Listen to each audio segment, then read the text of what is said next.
Hello folks, my name is Rob with Lilbot Dyes and welcome to my Cell Dye Masterclass. Today I'm teaming up with the Disc Golf Dyers Guild to bring you this class, and my goal here is to give you a comprehensive resource that you can use to take you from never having dyed a disc before to making some amazing cell art that you can have for your disc golf bag. We're going to start with materials and what you'll need to begin, then we'll move into mixing. And finally, I'm going to show you 3 different techniques of cell dyes, 2 of which might look familiar to those of you who've been following the channel for a little bit, but the last one is something brand new that I haven't showed anybody, so if you've been following the channel for a while, you're going to want to stick around for that. So with all that said, let's get started with all the materials you'll need. For this video, I have the pleasure of teaming up with the Disc Golf Dyers Guild.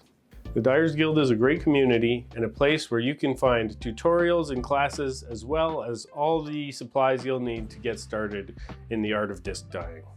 Dave with the Dyers Guild was kind enough to send me this Disc Golf Dyers Guild starter kit to use for my class. The Dyers Guild has a bunch of different starter kits that you can use, ranging all the way from the bronze kit to the platinum kit, and what I've got here today is the gold kit. They designed these kits to have most everything you'll need to get started in disc dyeing with a whole variety of different techniques. So we won't be using everything in here today, but this is a great resource to get started with. Let's get into the contents of the kit and see what we're going to use today. Just going to open this thing up. Oh. Comes with a nice thank you card, along with a QR code on the back with a discount code for you. And then let's get into the all the good stuff here. This has pipettes and Q-tips and straws. Very useful for spin dyes.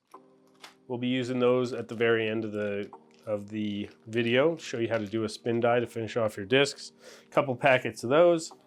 It's got this melamine sponge, which is really useful for cleaning your discs. You're going to want to clean those before you get started. We'll go over that. It's got some dye packets. This is all Pro Chemical and Dye dye, and we're going to be mixing that with our Floetrol. We'll go over that in a little bit. It's got a variety of different dye colors here, which is very nice. It comes with a bunch of these little squeeze bottles, and that's useful for mixing your dye with lotion. These are primarily used for like lotion. We're not going to be using those today. It's got a syringe, also useful for lotion dyes, that sort of thing. Gloves, you're going to need some gloves, and very important if you don't want your hands to look like a clown. Dyers Guild sticker, super awesome. Paper towels. You're going to need more than the one that comes in this pack, but that's a great start. Oh, this is Dave's spin jig. So if you want to do spin dyes, this is a incredibly useful tool. You're going to put that on your record player, and it's going to allow you to do offset spins, regular spins, all that good stuff. We've got some tweezers for weeding your vinyl stencils. This is a squeegee also for stencil work. We've got some more lotion squeeze bottles. And then we've got, this is a cake pan, metal cake pan. This is what we're going to do some of our work in. We're also going to use a different pan, but this metal cake pan is super useful for all different kinds of disc dyes. This is really exciting stuff too. These are special bottles that can hold acetone. They're plastic bottles that can hold acetone. So if you have acetone mixed with dye doing spin dyes, these are super useful because acetone loves to eat through plastic. And so with this stuff, it won't eat through this plastic. That's really awesome and super useful. And then one amazing resource Dave has included here in this gold kit, and I believe this comes in all the kits, dye formulas. This is awesome. Usually you have to dig through the Pro Chemical and Dye site to figure this stuff out, but he's got all this on this sheet that comes in the kit, and I will have a link to that and the Pro Chemical and Dye mixing instructions. I'll have that in the description of this video. Funnels. You can cut out your own funnels. Very cool. I've never thought about using this, but I guarantee that it works. And then finally, last thing in this kit is they give you a pre-cut vinyl for you to use, and it has the center of it marked, which is super awesome. So if you want to give your first shot at stencil dies and stencil work, they got you covered there too. So that's the contents of this kit. All that stuff you can find over at the Disc Golf Dyers Guild website. I'm gonna put this stuff back in the kit, and then we'll go over the other stuff that you'll need to get started with this technique. All right, so as for the rest of the resources that I like to use, Dave has a full set of different Pro Chemical and Dye in that starter kit, but it doesn't come with high dye poly black. If you want an actual true black, this is the stuff to get, and you mix it in the same way as you do Pro Chemical and Dye, same as it's shown on that mixing sheet. So you can get this on the Dyers Guild side as well. It's just not included in that starter kit. I highly recommend if you're looking for a good black, high dye poly black, that's the stuff for you. All right, next, the actual medium we're working with, Floetrol. This stuff is kind of weird. It's like a paint additive that's used to get rid of streaks, but it's also just the best cell dye medium and the best way to make cells, whether you're mixing it with acrylic paint and doing some paintings like that, or you're just mixing it with dye and using it to dye your disc golf discs. This is the stuff that you want for making cell dyes. For some of these techniques, you're going to want silicone oil for acrylic pouring, just like this. But most of my dyes now, I've moved away from that, and now I use almost exclusively 3-in-1 silicone oil. This stuff, be sure to get the right stuff. This is 3-in-1 silicone in this yellow bottle. Once again, you can get this stuff at the Dyers Guild website. That's going to be what I use 90% of the time for this. For your cell dyes, you're going to need a poker of some kind. You can use a pin, you can use a toothpick. What I like to do is I have this Afro pick here, and I've taken out a bunch of the tines here. So, I can reorder them if I want wider spacing, tighter spacing, or I can just pull one of them out if I want to do sort of no set spacing at all. So that's my poker of choice. You can use whatever you want though. You can use a nail, it doesn't matter. Next up, for mixing and putting your dye in your tray, squeeze bottles. I got these from the dollar store. I'm not sure what Dave has on the Disc Golf Dyers Guild site, but these are really good. Super cheap. This was $1.25. It has measurements all on the side. You can't go wrong with these. The price is right, and having the measurements on the side is really going to help us with mixing. So highly recommend picking up a bunch of these. For every color of dye that I have a squeeze bottle with that in it. You're going to need plastic wrap. Everyone knows what plastic wrap is, but the key here is you're going to want something with this slide cutter on it so that you can easily just cut a nice sheet like that. Otherwise, this stuff is a nightmare to work with. So get yourself some plastic wrap with a slide cutter on it. So I showed you the circular baking tin that comes in the Disc Golf Dyers Guild kit. What I also like to use is another dollar store special. These shallow pans here. This was $1.50. It's 11.7 inches by 9.37 inches because we're getting precise.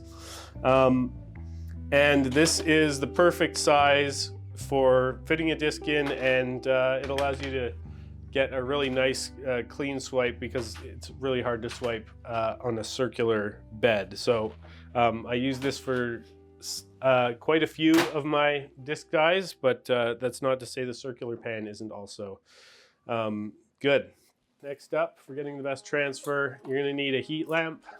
I use this work light.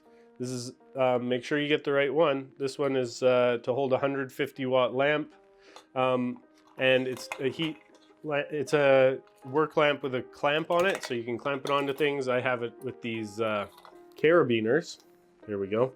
And these carabiners just allow me to adjust the height to get the right heat application on the disc.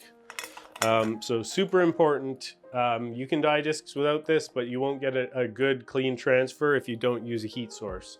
I know some people like to use a dehydrator. I've never used one, but I'm sure it works excellent. You just got to find one that will fit whatever tray you're using. To go along with that heat lamp though, I use the heat lamp. And to go along with that heat lamp, I need this laser thermometer. This just allows me to see what the temperature of the disc is. So I can adjust the height of that heat lamp as the process continues and make sure it doesn't get too hot. I'll go over all that, the heating portion later in the video. And so finally, for doing the spin dye at the end, I like to do a nice black spin at the end on most of my discs to sort of frame the work. I like to use a painter's palette. These are super useful for mixing different colors. You have your acetone mixed with dye, and you can mix different colors of it together in the palette to get different results. This is a super useful tool. Just a little metal painter's palette works wonders for that. Another thing you're going to want, but is not necessary, is one of these butane torches. These are super useful. These can help you a lot in making your cells bloom faster.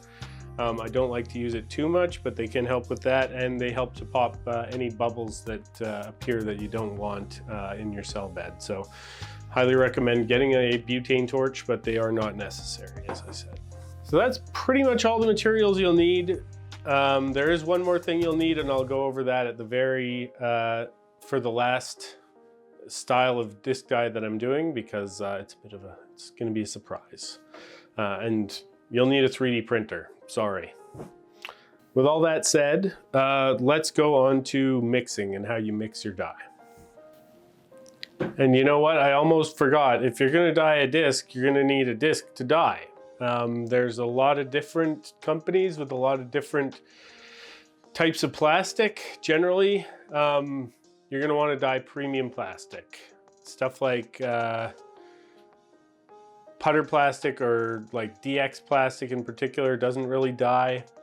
But anything like Star, Royal Grand, MVP Neutron, anything like that dyes really well. So yeah, get your favorite disc, make sure it's premium plastic, and you're gonna want that for dyeing as well.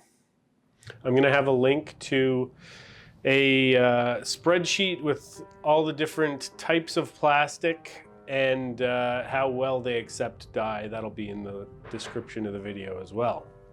All right, let's get mixing. So first thing you're gonna want to do is grab your dye packet here. I've got a packet of blood red, and we're going to be mixing this according to the Floetrol and Dye, according to their instructions. And we're going to take a ½ teaspoon of this dye, got it there, and just drop it in the bottle. Then I'm going to take this, and you're going to want to clean that off to use it again. So just drop it in this water, let it sit there. So we've got all this powder at the bottom. I've got a kettle with some hot water. Just going to pour this a little bit into the bottom,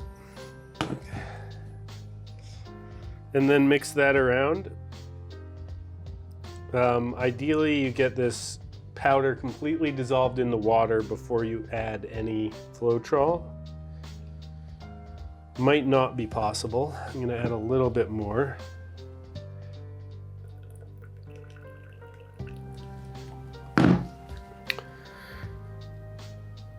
And the way I do this, I don't need any mixing implements. I just sort of swirl it around until it looks mostly dissolved. I think we're almost there. All right, now I'm gonna grab my Floetrol. If you've had this Floetrol sitting around for a while, definitely gonna wanna shake this stuff up a little bit, because it does it can separate into its different parts if it's been sitting around a while. So that half teaspoon is going to mix with 4 ounces of Floetrol. We're mixing it right up to the 4-ounce line right there. And now all you do is put the cap back on, make sure it's on tight because you don't want to make a mess. And then just shake it up. You don't have to shake this up for too long, but just make sure it gets all nice and mixed together.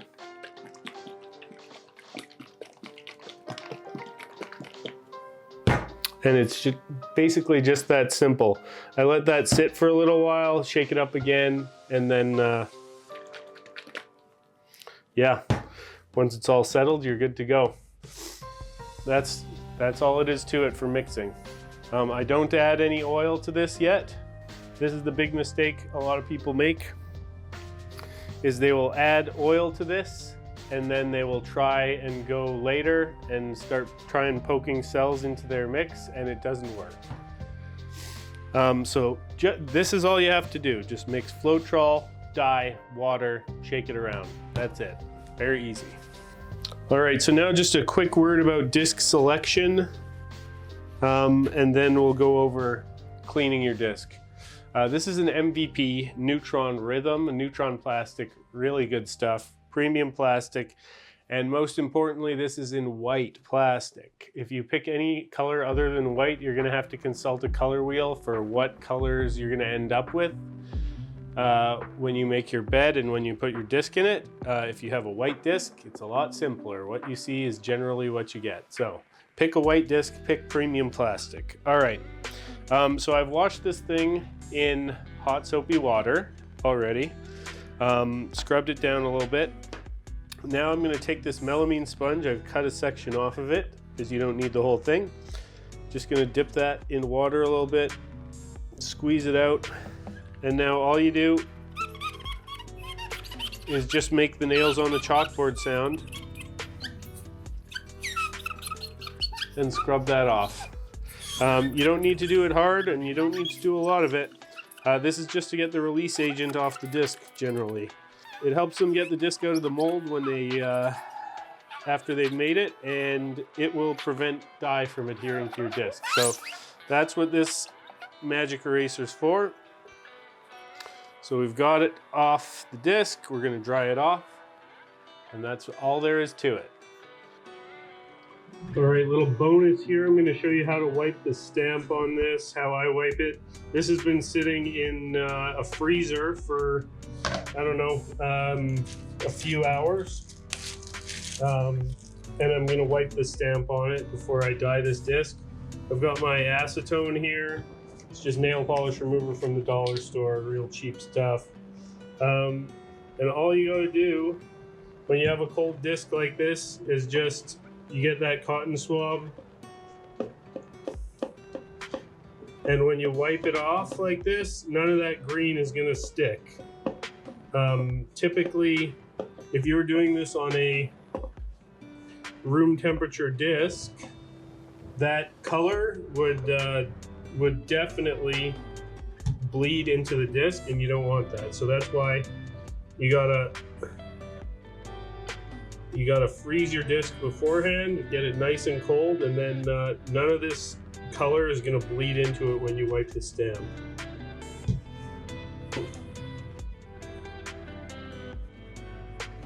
And then once all the color is gone, then you're free to just use your cotton swab dipped in acetone, and it'll take that stamp right off. No problem. But I do like to get as much of that color as I can off, because if you do let it sit, even if it's cold, it's going to try and work its way into the disc. Some stamps are more durable than others. This one turned out to be actually somewhat durable, so maybe I didn't need to wipe it after all, but better safe than sorry, because you don't want to dye a disc and then have the stamp be sort of half on, half off. The other thing to keep in mind is you don't want to use You don't want to go too hard with the acetone because you can ruin the finish on the disc. So as soon as I'm done with that, I put those aside. I'm going to rinse this disc off with some hot soapy water.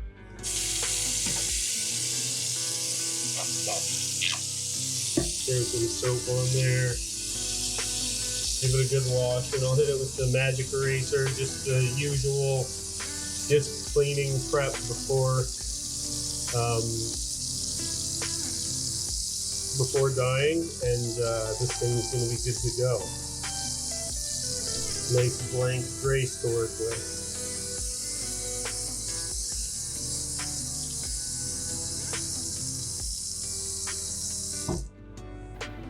Okay, so here we are. We're going to do our first style here. First style, the one that I might be most known for, Chameleon Cells. So let's get started. I've got my my rectangular tray here. Got my Floetrol. Going to add just a real thin base here. Not too much plain stuff. This is just a base for everything to sort of sit on. And how much base you want depends on how much dome the disc that you're dyeing has. If you have a disc with a ton of dome, you're going to need a bit of a deeper bed in order to make that work. In this case, the rhythm I'm going to be dyeing, I'm going to use this for probably two discs. First one will be the rhythm, and then I have a grace, I think, that I might do with the second one. So first things first, I've got my mixed colors. I'm going to do a color palette of a base of green. I've got aqua, prochem, sonic blue, and this is a custom purple that I made. It's a mix of sonic blue and flame scarlet in a 50-50 mix. If you want to make your own custom colors, take a look at a color wheel and go from there. So those are going to be our base colors, and then we're going to use that blood red that I mixed earlier and black as our pullover. And if you don't know what any of that means, that's okay. I will explain that to you in just a minute. So first things first, we'll lay down our base, and I'm going to lay down just some stripes of color at a just very slight angle here.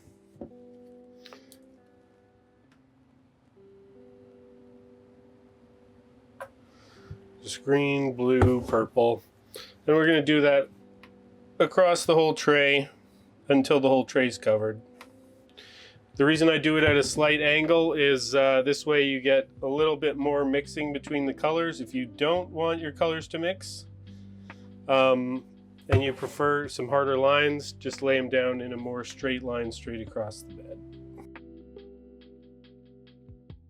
Typically, if I want to reuse a bed many times, I will stick with primary colors for the base, and that way as the colors mix together, they don't mix into brown all that rapidly. So you'll get more than a couple uses out of a bed doing it that way. Sometimes you're going to end up with some snot sort of pieces in your squeeze bottle. And you got to just do your best. You might have to take the lid off your squeeze bottle and take like a wooden poker. Just gonna move that out of the way. And just sort of clean the nozzle a little bit here. Just to get the more solid bits, because as Floetrol dries, it becomes a little bit solid. So you'll get little boogers floating around. That is the major downside to using bottles like this, but I think there are enough upsides that I think it's worth doing anyway. So green, blue, purple. So at the top we'll need a purple stripe. And you can see as I laid these down, they do spread out a little bit. We'll go with a little blue there.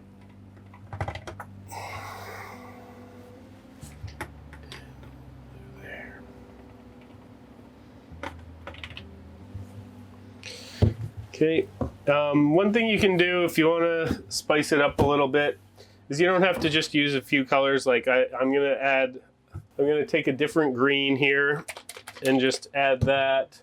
I'm gonna take a little bit of pansy purple here that I have. Actually make that Concord. So I'm gonna use a different green, a different purple, and a different blue just to mix things up a little bit. So this is Concord, it's like a bluish purple. So I'm just gonna fill in the gap there.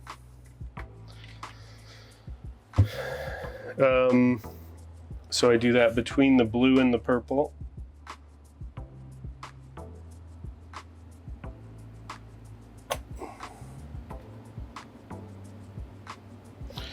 Oh, and I definitely got a booger in there. And I'd like to remove that. So I think if I remember where it was, there it is. So it's somewhere around there, I think. Yeah, pull that sucker out. Drop it in the garbage.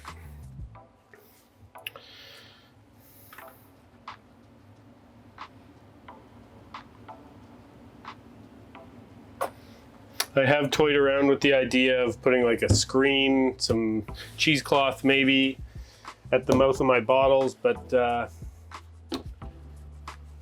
generally I've just decided I'm willing to struggle with dealing with the boogers from time to time.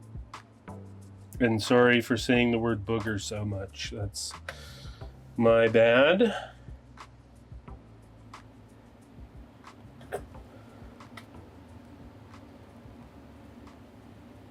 So this is a greenish blue that I'm doing. It's a mix of aqua and, I don't know, it just says aqua and blue. Sometimes I do that. I mix colors and I don't take proper documentation. So yeah, we'll see what that is. And now, so what goes between green and purple? A different, so I've got a green. I guess blue? No. A different purple, I guess. This is bright blue and pinkish red mixed together, I think. Once again, you don't need to do all this. This is just something I like to do because I have so many colors. So many bottles.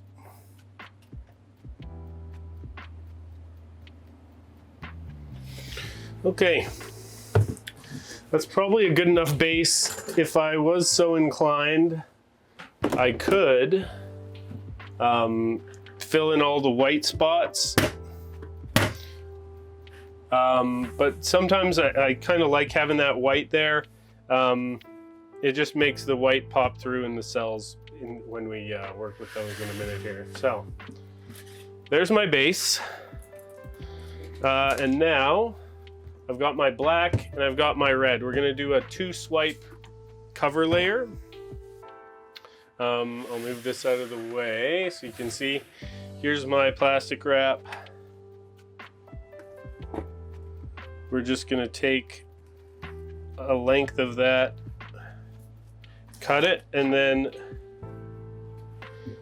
I'm going to cut it so that it's approximately the same width as the tray.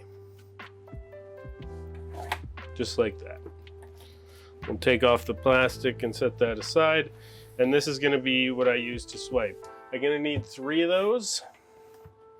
Generally I do 2 for whatever the top or the first swipe is, and then 1 for the cover layer on that. So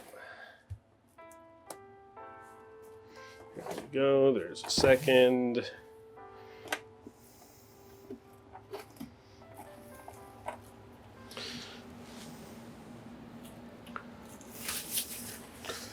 And a third. And apologies if this is running a little bit lengthy for you guys. If you've seen all this before, you know you can fast forward. But I really don't want to do too much editing for this video, so I'm just talking through it as I go. So not going to be too much fast forwarding going on here. Okay. I screwed that one up, so we're going to need one more. Working with plastic wrap is the worst part of this. Some people use a towel for their swipe. I don't hate that idea. It would save me from having to work with all this plastic wrap, but I don't know. I haven't gotten the best results with towel, so I just keep using plastic wrap and struggling through it. There we go. Okay.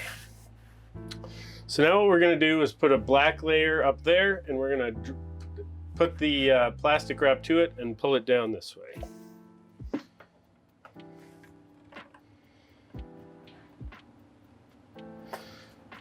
When I'm doing these, oh, there's a nice, okay, we'll get that out of there. When I'm doing these two color swipes, black is a great option for the first layer because it kind of prevents the top thing from mixing with the base layer.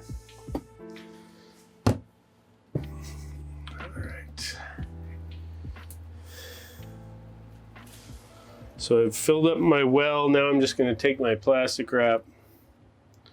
We're going to touch it to the part that's black. Make sure I get good coverage, and then I'm just going to pull this black the full length of the tray.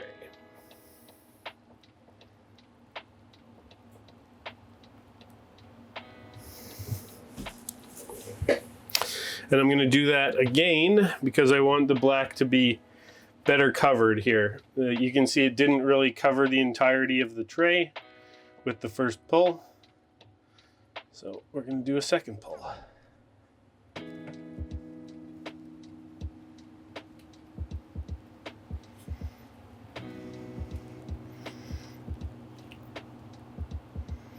And that second pull gets us much better coverage. All right, now we're going to take our blood red that we mixed before.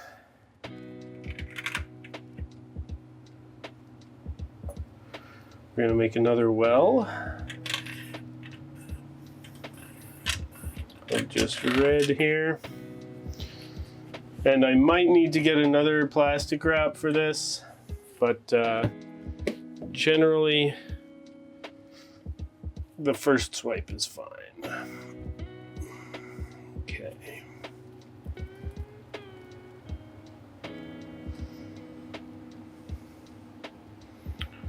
Yeah, and you can see that coverage is really pretty good on that swipe, so we don't need another. All right. So now for Chameleon Cells, what you do is you're going to come in with your poker, which I seem to have misplaced. Let's see if I can find it. I don't know where. Oh, there's my fist. The power fist. I've got it just like this. I've got this full of some of the 3-in-1 silicone, this stuff. And all I'm gonna do now is dip that in the dish like that, and then start going to town here. Just maneuver that a little bit. We're going to re-dip. And then here we go. I really like a honeycomb pattern here. And this, having a pick like this allows you to get the spacing just right. So I lay down my first line and then I stagger it from the next one.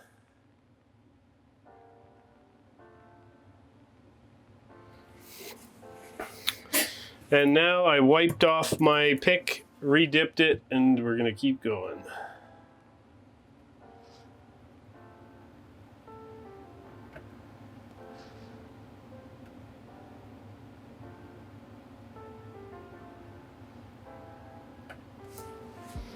And I'm trying to get even spacing everywhere. Let's keep going.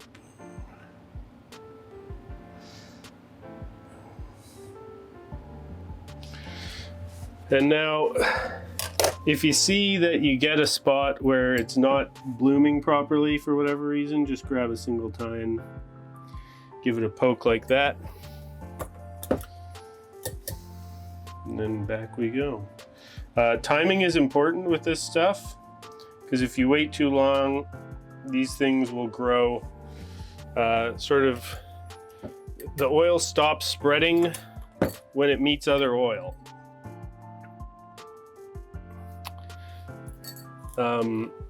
So if you just leave it alone, it's going to grow out of control. The whole idea is to place these to control the other ones that you've got. And this is going to be the most ordered sort of cell style you can get, doing it with a comb like this, or something similar where you get multiple pokes with one dip.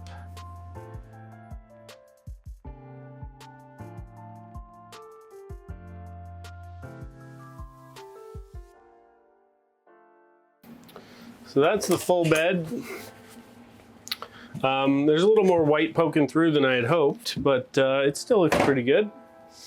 So now I'm going to transfer this over to my heat lamp. And what that'll do is just make the cells bloom a little more quickly when you put it under the lamp. And it'll make some of the, that's how you get some of the cells within cells type patterns, because it makes the lower stuff sort of bubble up to the surface.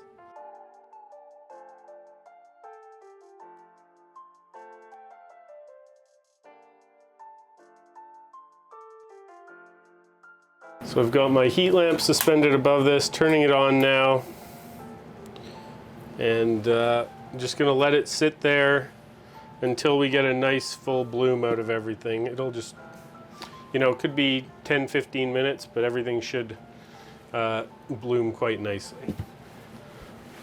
So we're gonna sit on that and we'll be back in a few.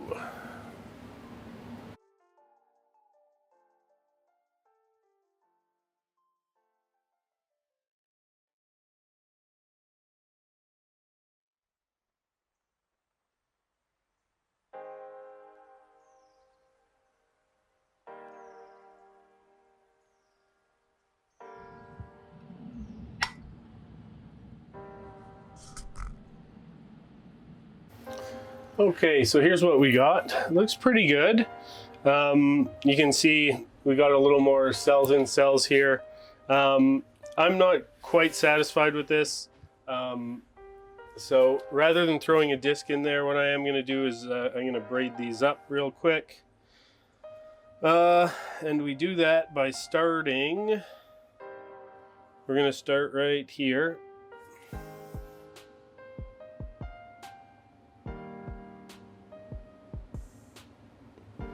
And this is where boogers really suck, because they will screw up your braids quite a bit.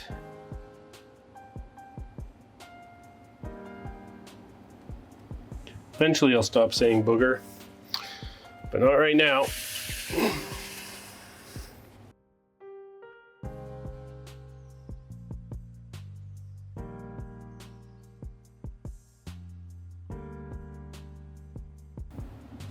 And I really like it toward this end, so that's probably where I'm gonna put the disc in.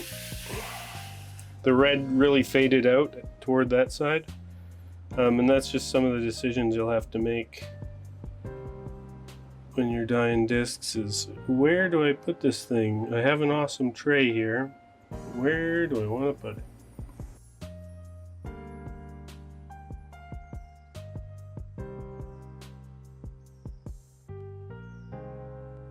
I didn't think I was going to be doing braided cells in this, but you know, I might as well. because this is a great way to just sort of spice things up if you initially don't like the look of your cell bed for whatever reason.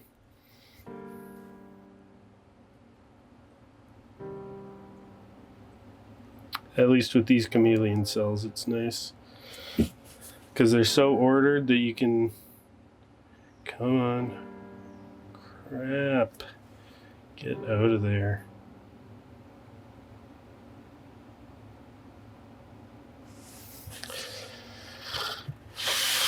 As I was saying, they're so ordered that you can make some really great patterns with this. Whereas when you do freeform cells, it's chaotic. And so stuff like this tends to not work out as well.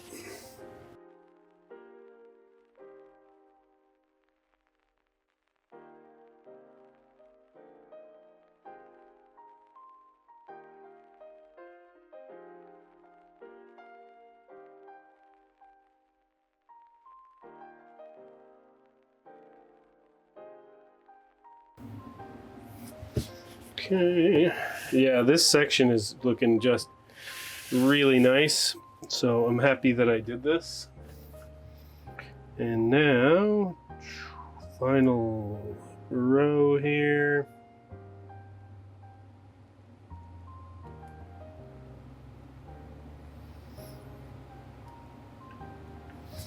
Very nice. All right. So now I will zoom this in so you can take a look closer. Looking really neat. I really like this right here. And so that's probably where I'm putting the disc in. Now I did change my mind on which disc to put in this. So because I was gonna put this one in, but because the rim is like lime green, it doesn't really, I don't think it'll work well with the red. So instead I have a blank Innova Destroyer Star Plastic bottom stamp that we're gonna throw in there. And that should work just fine. I've cleaned it just like the one that the rhythm that I cleaned earlier. Okay, so this is the first time putting this in. So what you're gonna wanna do is you're gonna wanna tilt it and sort of lay it in like that. Don't drop it straight in. Touch one edge of it to the bed and then just sort of roll it in. I'll see if I can do this properly.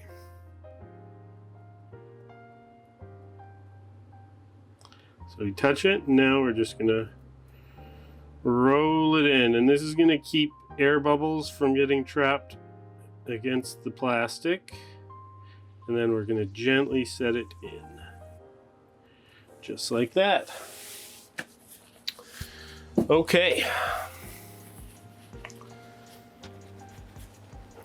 So now, one thing I do like to do when I'm reusing these beds, I will show that off now, is I like to cover the exposed parts in plastic wrap. And this basically just makes cleanup a little easier because if you don't put the plastic wrap on, when you take the disc out of the bed, you're gonna have a dried layer of Floetrol on top, and you don't want that mixing in if you're gonna use this bed again. So I'm just gonna take these segments of plastic wrap, cut them and lay them down so that they cover the exposed sections of the bed. Just like that.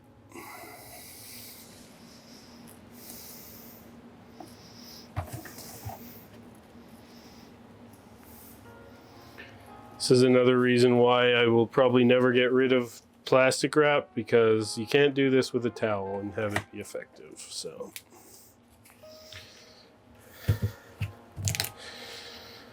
and plastic wrap is good if you want to save a cell bed too. It's very useful for that. So you can just cover it in plastic wrap and come back to it next time you want to use it. It doesn't dry out all that rapidly when it's covered in plastic.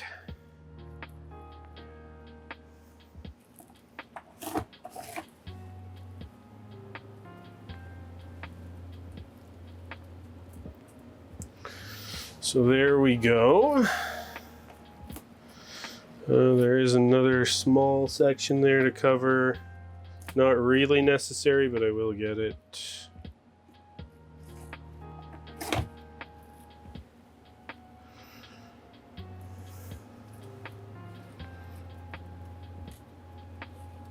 Okay, very good.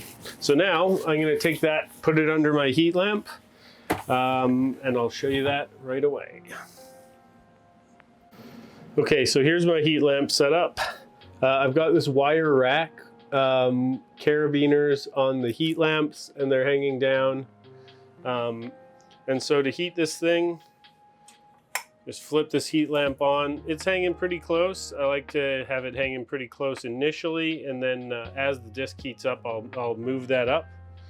So I'm gonna leave that there for probably 20 minutes like that. Then I will grab my laser thermometer, check the temperature of the disc. Right now it's 80 degrees. And as the disc heats up, I will move that lamp up a notch on the carabiner. And I'm gonna keep this thing 130 degrees or less, but as close to 130 as I can get it. And I'm gonna leave it there for an hour and 10 or an hour and 15 minutes. And you'll get to see the results right away.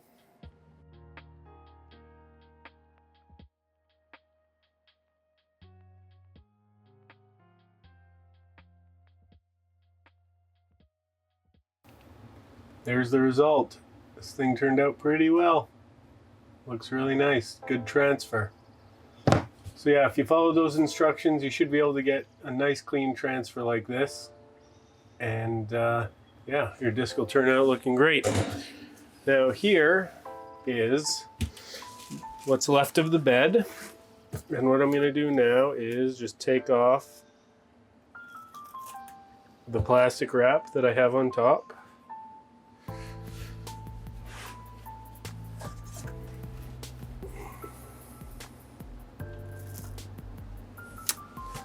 And I'm gonna save this for later. And all you gotta do to do that is get your plastic wrap.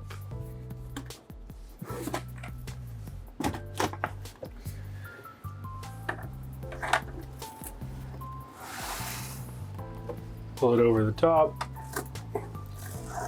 cut it, and push it down onto the top.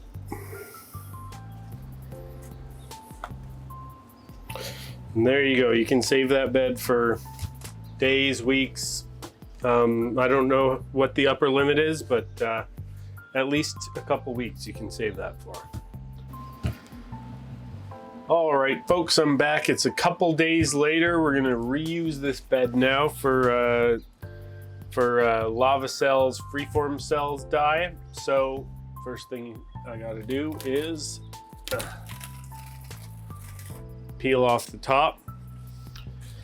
And very often what happens in this situation is, depending on how much dye you added initially, there's not going to be as much left in the tray. So what I like to do is just refresh the tray a little bit. I'm going to grab my green, my blue, and my purple here. And I'm going to refresh it.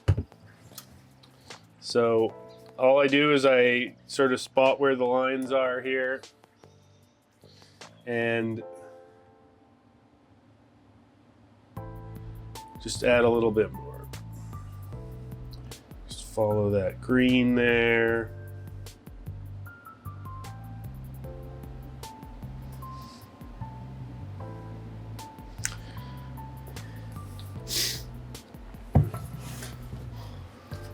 A little blue next to it. Add some blue.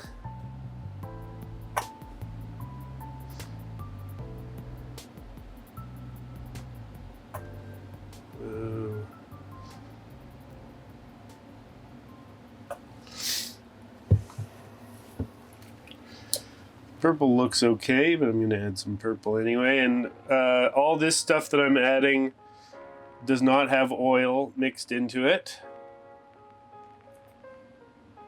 There's no oil mixed in any of this bed right now.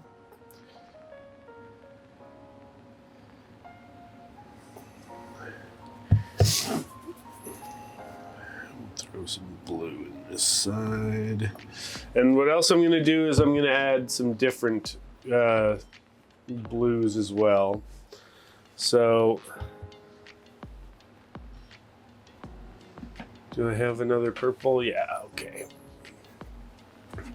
So I've got blue, purple, and green. I'm going to just add a little more of each, not a ton.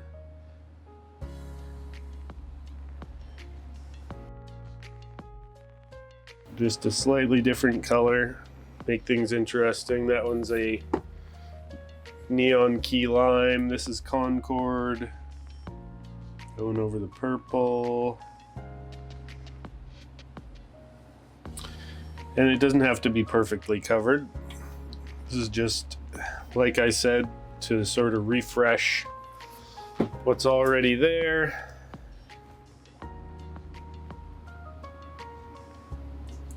Okay.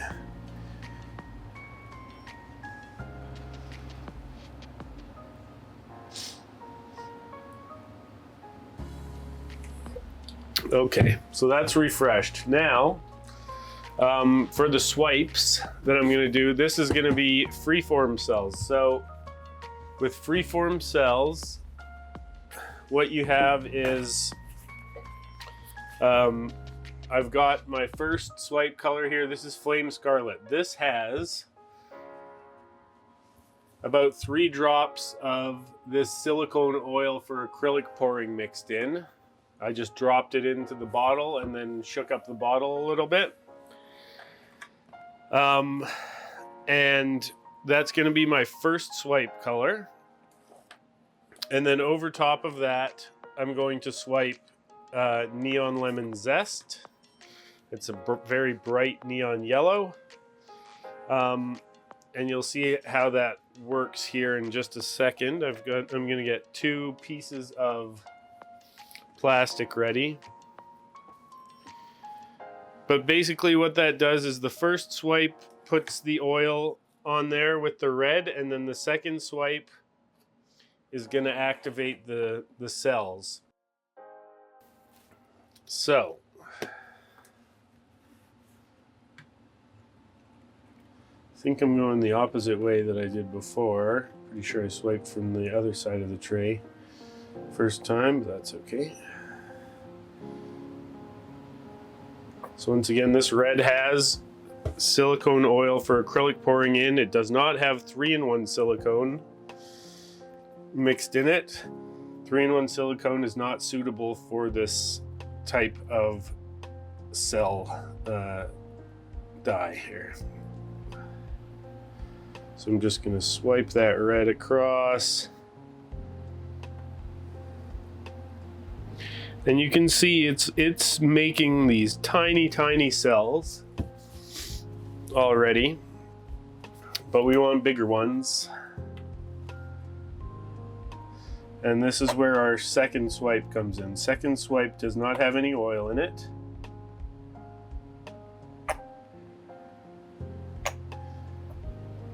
And you can swipe any color over here, almost any color, with some exceptions. Some colors are heavier than others, so they will sink, and you want to sort of avoid those for your top swipe color. But in this case, it's going to work out just fine. And here we go. So now we're pulling yellow. There's no oil mixed in with this yellow. We're just pulling that over the top.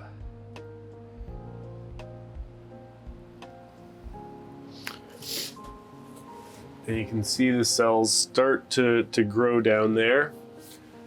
This is a great time to grab your torch.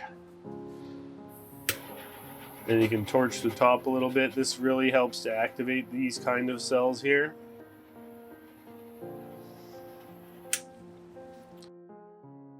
There we go. And what I'm going to do is, the other thing that helps to activate these is if you throw it under a heat lamp. So I am going to put it under my heat lamp. I'll let it develop for just a minute here before it goes under the lamp. Also, I have to get my camera ready, which I don't have ready yet. But you can see them developing pretty well. We might not even need the lamp here. Just the torch is possibly enough.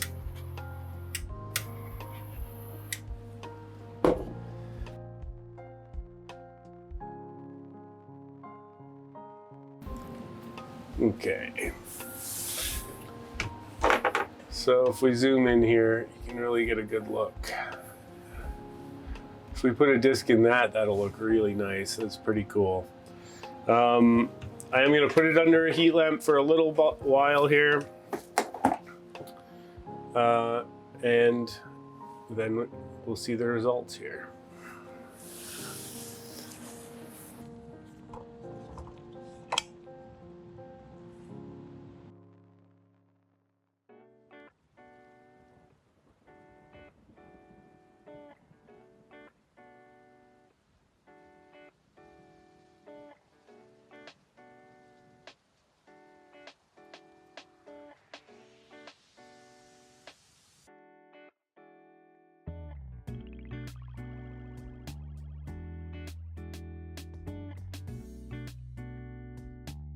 Quite a bit more developed now, looking good. So now I'm going to drop a disc in here. Okay, I'm going to take the rhythm I had planned earlier. This looks like a better sort of bed for it, even though the colors are the same. I think it looks pretty good. We'll just go right there, I think.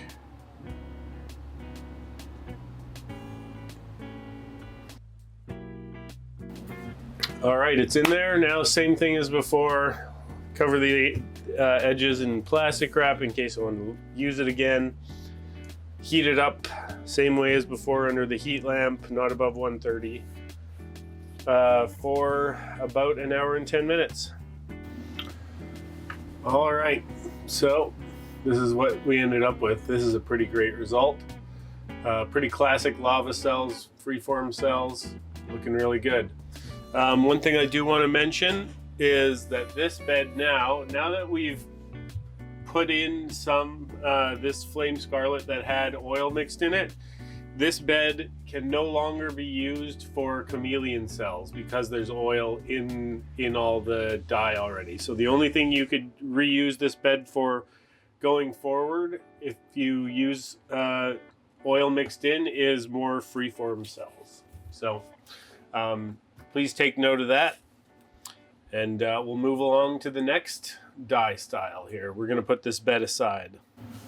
All right, so now we're going to do some halo cells. What you're going to need for this is plain Floetrol for a base on this tray.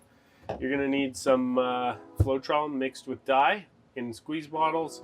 And in this case, this stuff is mixed with this silicone oil for acrylic pouring.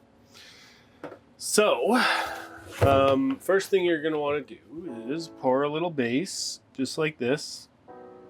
Not too much, just deep enough for whatever, the dome on whatever disc you're putting in here.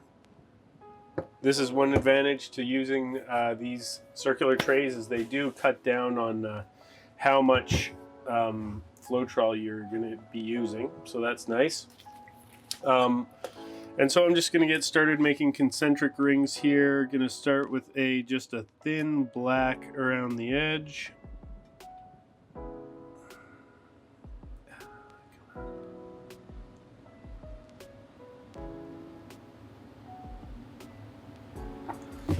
Just like that. I'm going to wait a few seconds because this stuff tends to spread out a little bit. So I'm going to let that black sort of work its way inward for a minute. Yeah, looks like it's good coverage there. Crap, this is gonna overheat potentially. So I gotta work fast. Okay, so black's there. Then we're gonna do purple. Everyone loves purple. Just a ring of purple.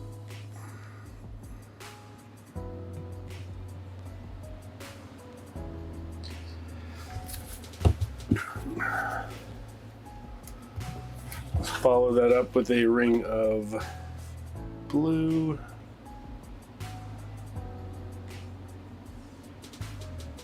And it doesn't have to be perfect. It's kind of the nice thing about this technique. And then a ring of yellow inside that. This technique you can do very quickly. I'm going to add a little more of a lighter blue, just as an accent there. And a little neon yellow as an accent on my yellow. And those two I'm adding don't have oil in them, but they'll mix with the oily stuff anyway. And then I'm going to add a different purple as well to accent the purple that I have there. We're just going to...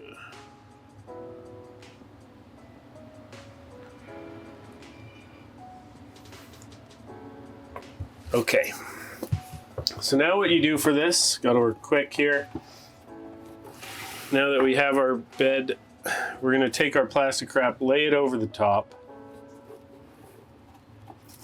cut it, and blow it down onto the top.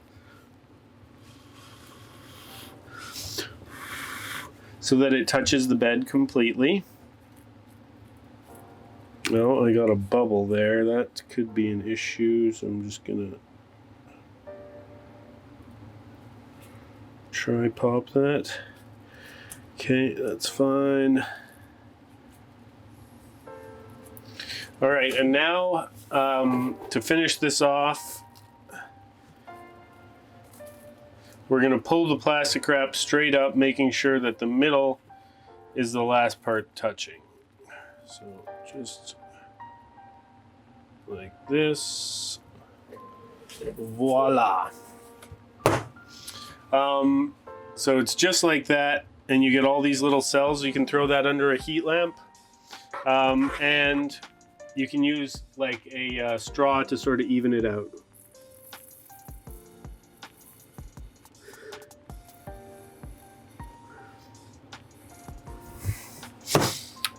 And you can make it a lot more even this way by using that straw. You can sort of balance things out. Now, when it comes to putting a disc in this, I'm going to put in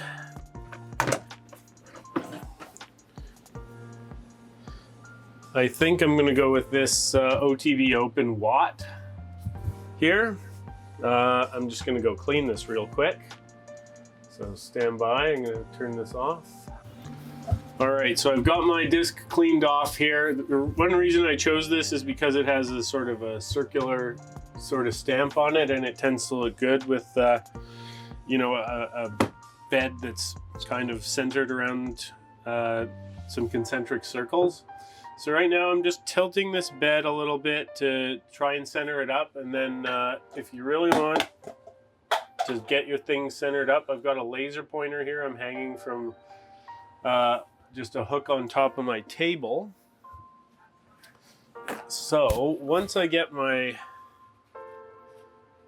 bed, I just tilt it a little bit to sort of move the image so it's centered, and I put that paper towel underneath to keep that tilt. And now I'm going to turn this laser pointer on. I'll use that red dot to find the center, which should be right about there, I think. Pretty close anyway. And now I'm just gonna lower this disc onto the middle with the this little nub right here, right on the laser.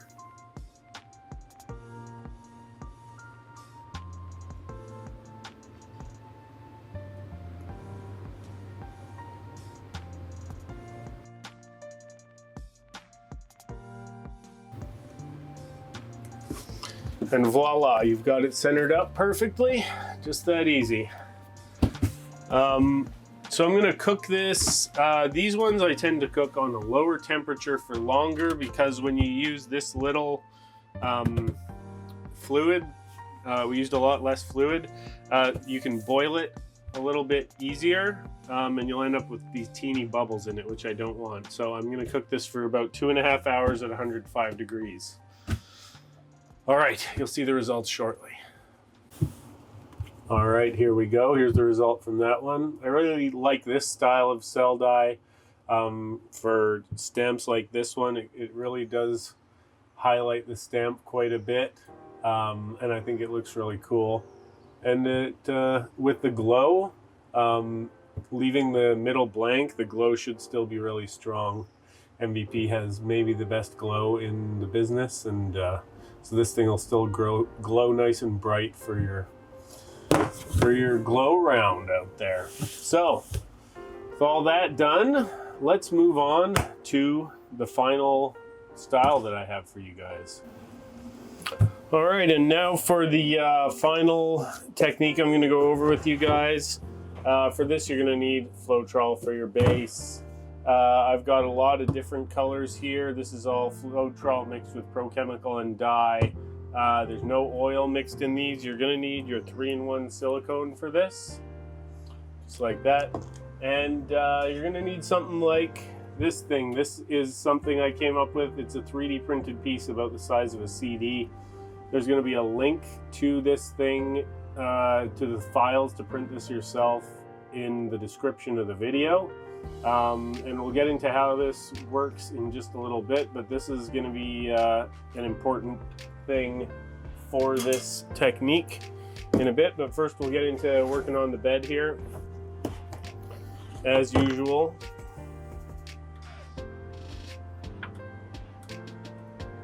We'll start with a base, and now we're just going to lay down our colors here. I'm doing a gradient pattern, and we're laying them down in an angle. That's Flame Scarlet. I believe this is Creamsicle Orange. This is Sun Yellow. Oh geez, this stuff is runny. Wow. Okay. Must have a lot of, that might be a little waterier than the rest of this stuff. Let's see if we can just clean this up a little bit here. Even if we just pull most of that out.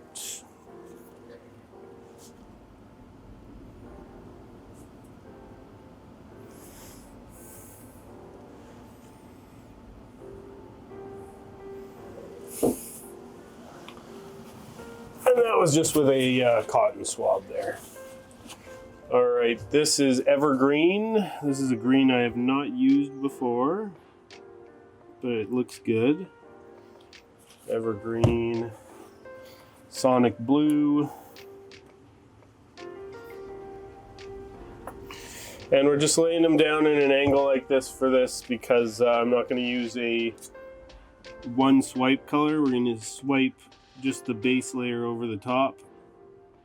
And if you lay it down in an angle like this, you get some really cool results. So now we're going back to the Flame Scarlet.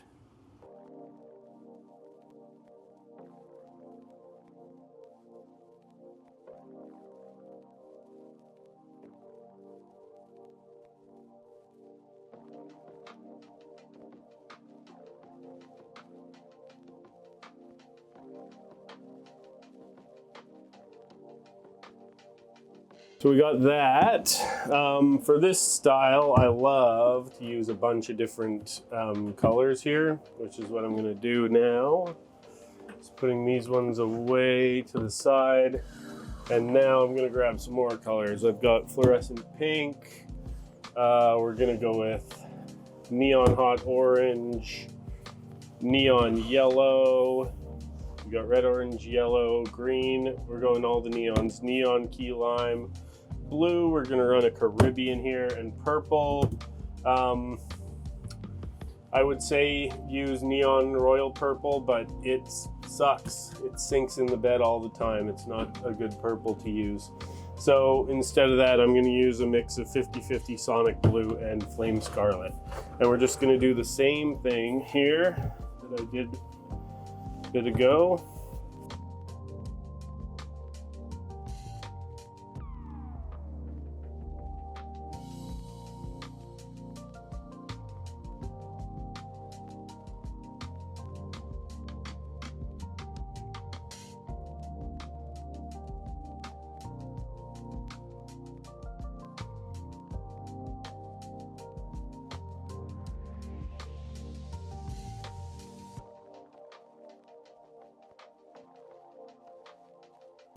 Some of you probably recognize this type of bed.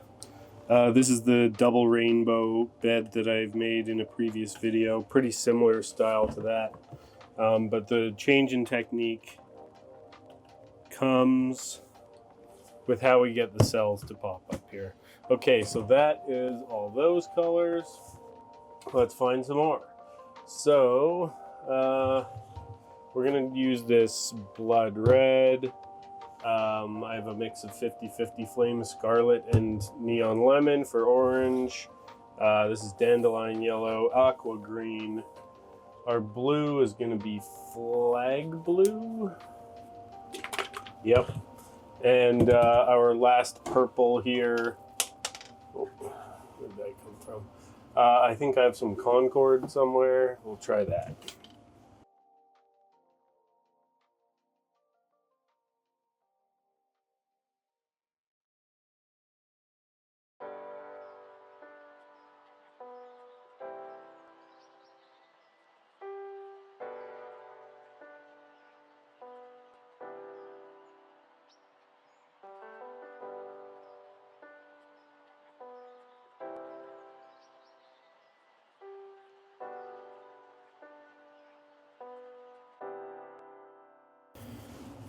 Looks like these purples are kind of sinking. They're definitely not as thick as the lines were when I laid them down initially. It's okay.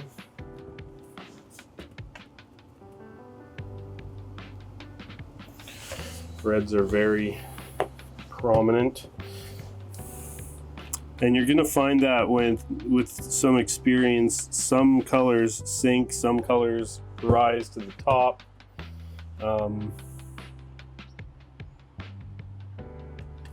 And I tend to avoid the colors that sink. Those are neon purple, neon cerise pink, teal. They all sink in the bed and they all bleed. They'll bleed into other colors. So if you want sharp lines, stay away from those kind of colors. You can kind of see this orange is starting to bleed too, but not nearly as much as some other colors. So if you want sharp lines, as I was saying, stay away from some of those neon colors. Yeah. Okay, so we still got some white there, pretty prominent around this yellow. I'm gonna add some neon yellow on that line. I'm gonna add some neon yellow on this line. Just touching up, finishing things off here.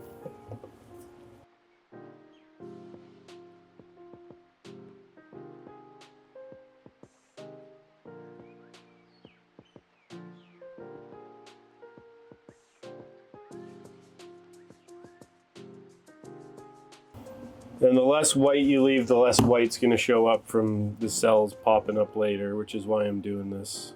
If you're wondering why I'm so picky here, I'd like to get primarily just color and not white coming through in the cells in this one. but you know, it's not always possible, and unless you can do this without a base at all, and just with the colors, and that will accomplish that, but you have to use a lot of dye and a lot more. You can't reuse it as much, I find, so that's why I use a base here.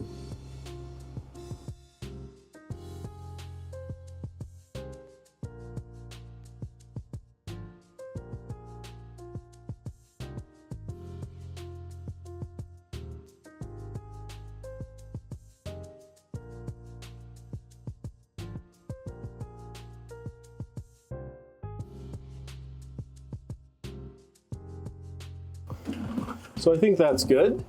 We're gonna leave that there. My camera's overheating, so I will let it cool down and then put this stuff away. And when I come back, I'll do the swipe and show you the rest of this technique. Alrighty, so we've got the bed here. What we're gonna do now is do the swipe, and then I'll show you how this technique works. And because we laid this down at an angle, it's going to be real nice. We're going to get a nice blending of colors straight down.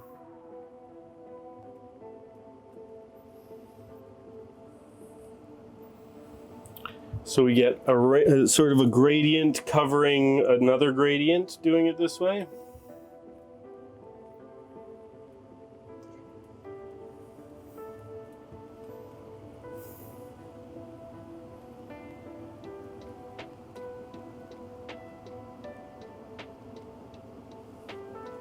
Okay, there's our bed.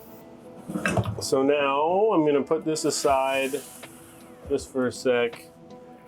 I've got this tray, and this tray, I'm just going to fill it up a little bit so I don't get any in the bed while I'm filling it up. Okay, the tray has some of that oil in it, and all I'm doing is I'm going to put this in and coat it in the oil, okay? And we're going to bring this tray over here. I'm going to take this thing, hold it about a foot above the bed, and just give it a couple flicks. And you can see it gets a nice scattered look in there, and the cells are already starting to form. And this is a great way to get what look like freeform cells with 3-in-1 silicone. And because it's with 3-in-1, they bloom super fast. They're super active. I'm gonna try a second flick here. Yeah, they bloom really fast. They're really active. And you get some really crazy cells within cells, which are really a lot harder to do doing it a different way. The other advantage to this is once you've sort of got your general pattern there, I can then take a poker with a little bit of oil on it. And if there's somewhere where I don't want the cells to grow any bigger and I want a different cell, so I can just put a cell there. I put a cell there, I put a cell there. I just fill in the space, and it still looks freeform, but we get some control still. And look at how fast this bloomed. You get incredible results really, really fast doing it with this thing. I have tried this with several other things that aren't this 3D printed tool that I have, and the results were never as good. I've tried like lids from canning lids. I've tried just plastic cups, flicking those, but yeah, the added rings on the tool that I have here just really they scatter the oil really nicely, and you get these crazy results just like this.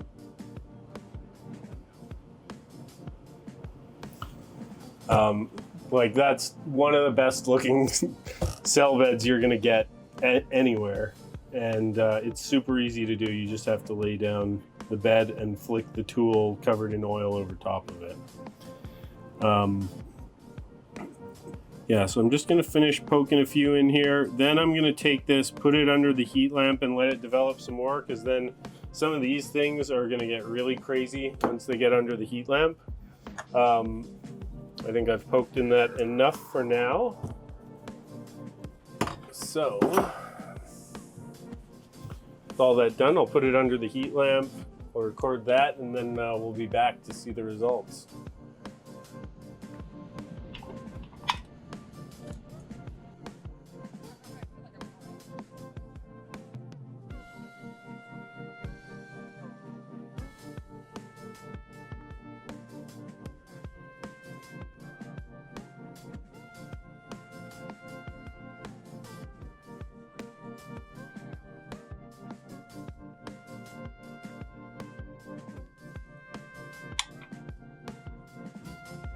Here's the results of about, I don't know, 10 minutes under the heat lamp.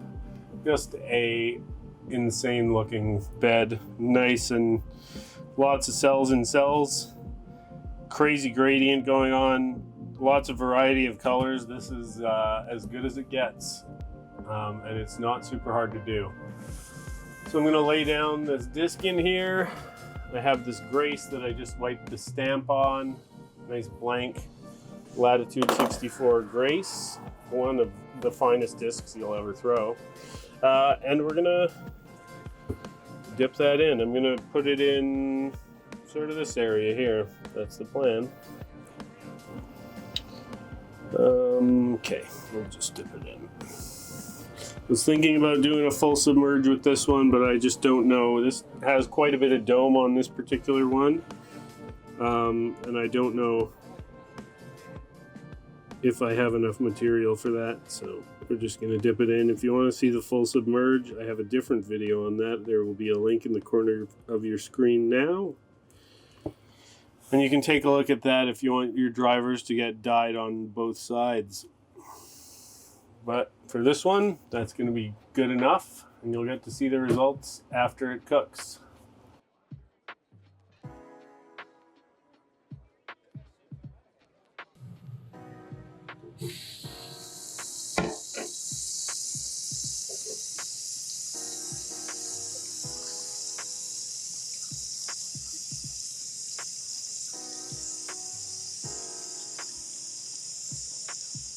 So, really nice transfer.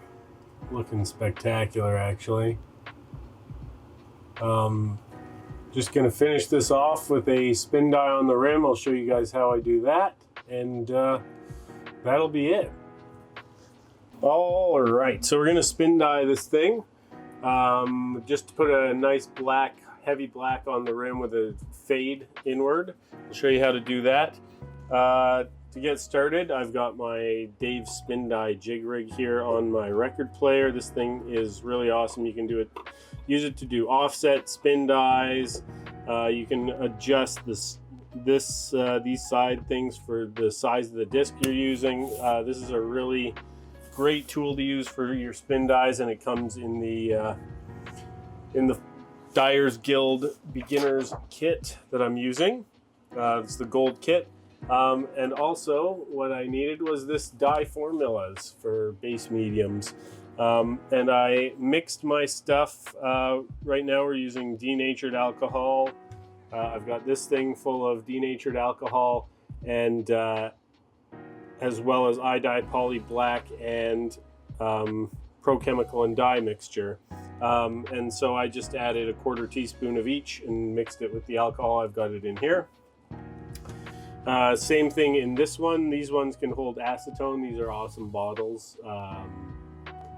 Highly recommended for their ability to hold acetone without melting. And I mixed them according to this as well, 50/50 Onyx and iDye Poly Black. So you'll get that sheet of dye formulas with your kit as well, and you can find the Pro Chemical and Dye mixing recipes on their site. I'll have a link to that in the description of the video as well. Other things I've got, this all came with the kit as well. We're going to be using these pipettes and these Q-tips as well for applying the dye. And then I've got this as well. This is a painter's palette, and I just use the pipettes to take the dye mixture and put it in there, and then I can dip my Q-tips in that. So, yeah, I'll show you that real quick. Just move my thing out of the way. So I'll start with my the acetone, because the acetone is a lot stronger in terms of causing the disc to soak dye. The acetone will do that much more rapidly than the denatured alcohol. So I use this acetone for the edge, and then the denatured alcohol to sort of fade in from there. So I'm just going to take my pipette, squeeze it, get some black there, drop that into my painter's palette, put that aside. Yeah, and then I'll move this back over here. Center this up. So I'm going to put this disc on the jig rig, start up the power this on, and then start this up. And to center it, I'm just going to poke it until it's nice and centered. This can be difficult sometimes to figure out. I like to measure it against the edge, or against the arm of this record player, and that looks pretty good. Okay, so now all I do is I dip my Q-tip in black, get it nice and saturated, and then I'm going to bring it over here and just touch it to the edge of the disc.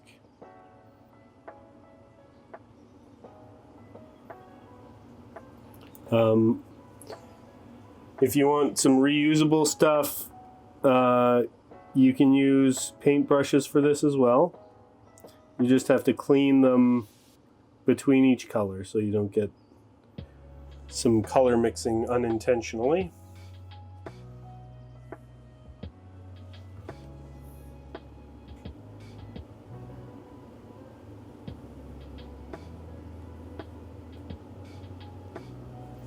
Okay, so that's a nice black edge there. Didn't need much of this alcohol dye mix. I'm gonna just apply a bit more. Make sure it's nice and rich here. Looks good.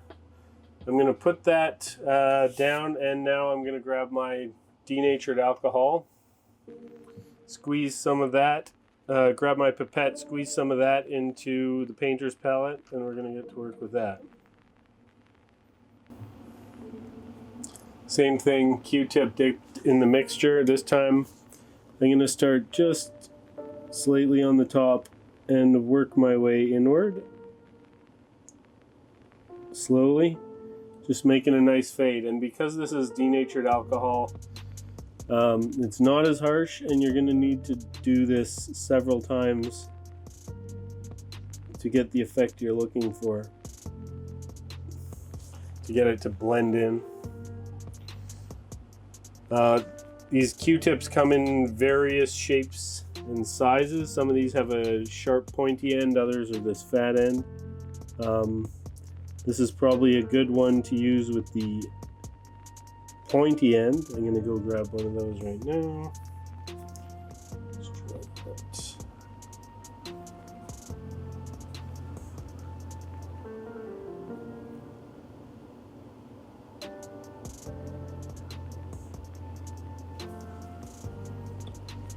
I usually do this with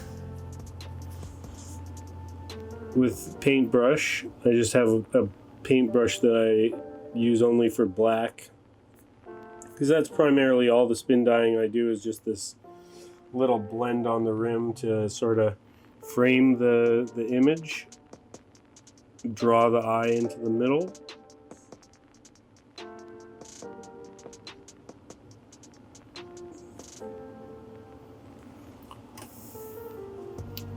Okay, that's pretty faint. I'm going to switch to the paintbrush and see how that goes. I've got it right here. And this will probably apply it a lot more. Yeah. Yep. Applies it a little more quickly. The Q-tips are really good for fine blends and that sort of thing. You know, you can use whatever you like, whatever works for you. Q-tips are great, but this brush worked really nicely just the little bit that I used it. I have to find some cotton balls. Okay, I've got my cotton balls and some isopropyl alcohol. I'm sure you could use denatured alcohol for this. It's just, this is what I have convenient. Just gonna dip that in there like that. And now I'm just going around the outer edge like this. And what this is gonna do is clean the disc off, because if you don't do this, you're gonna end up getting black dye on other discs in your bag. So it cleans it off and it helps to blend everything. So that if you don't do this, there's going to be lines. You can see, I don't know if you can see, but there's some very faint lines, and this helps to blend those lines and just blend everything really nicely. And I just go around the edge with this, and you can see it does take some off the edge, but it's still nice and black, nice fade here. If you were to try do the fade with acetone,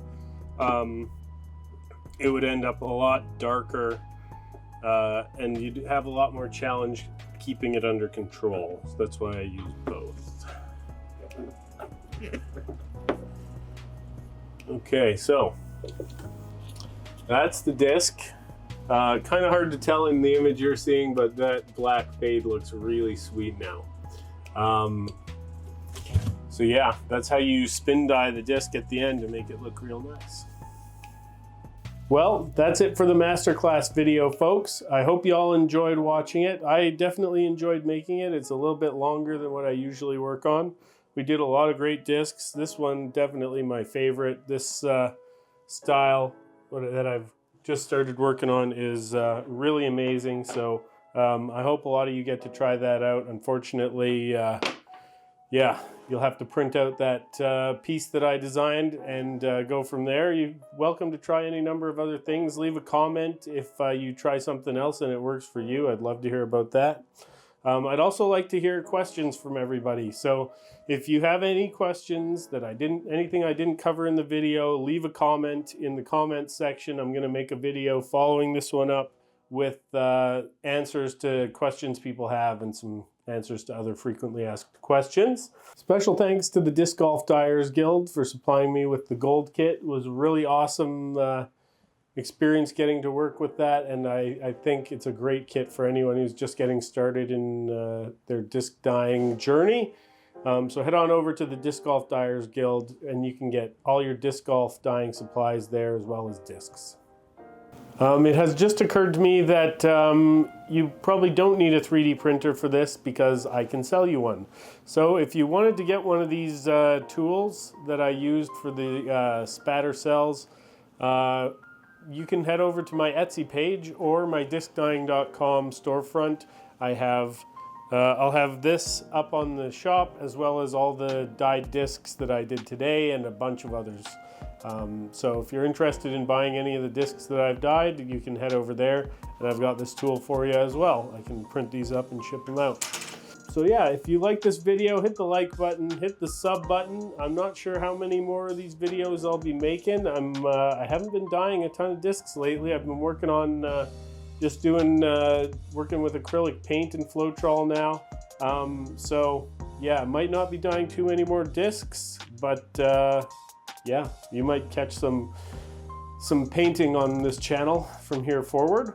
And who knows, maybe I'll do some more disc dyeing videos, but this one was meant to be sort of all encompassing, and basically everything that I know should be in this video. So yeah, it's great to have all you guys watching here. Until next time, happy dyeing. I'll see y'all later.